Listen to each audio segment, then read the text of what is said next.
Здравейте! Добре дошли в модула Критично мислене. Какво представлява критичното мислене?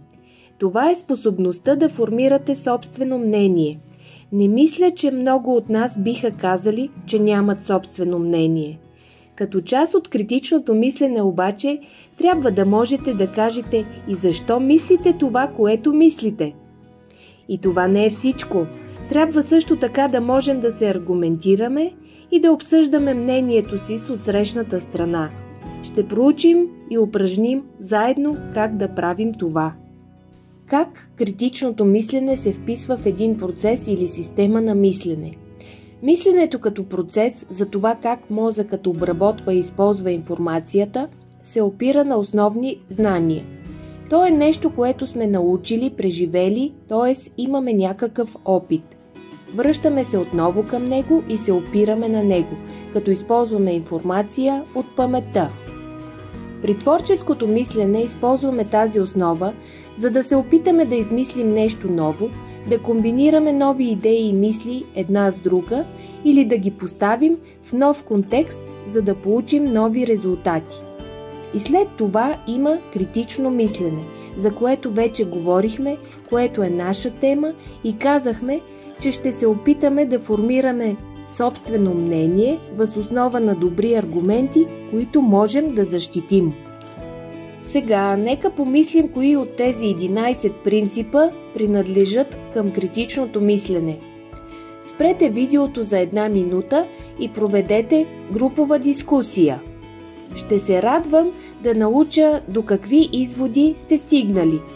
Но мисля, че повечето от вас са склонни да мислят, че повечето от споменатите принципи принадлежат към критичното мислене. Правилният отговор е, че всичките принадлежат към него.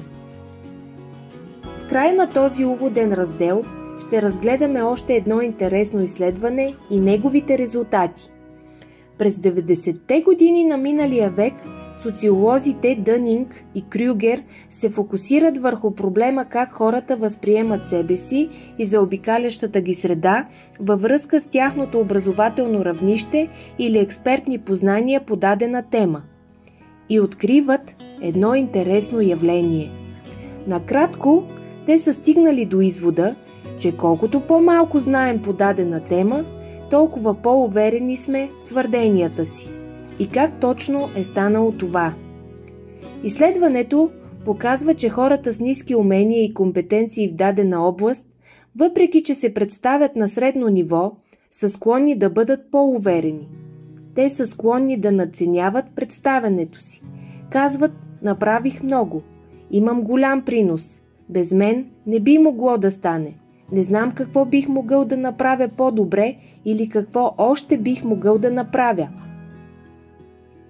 От друга страна, хората, които са високо квалифицирани в своята област, подценяват резултатите от работата си, защото от тяхна гледна точка, тъй като знаят повече по темата, логично смятат, че не могат да допринесат достатъчно или че проблемът е много по-сложен и те могат да обхванат само малка част и тъй нататък.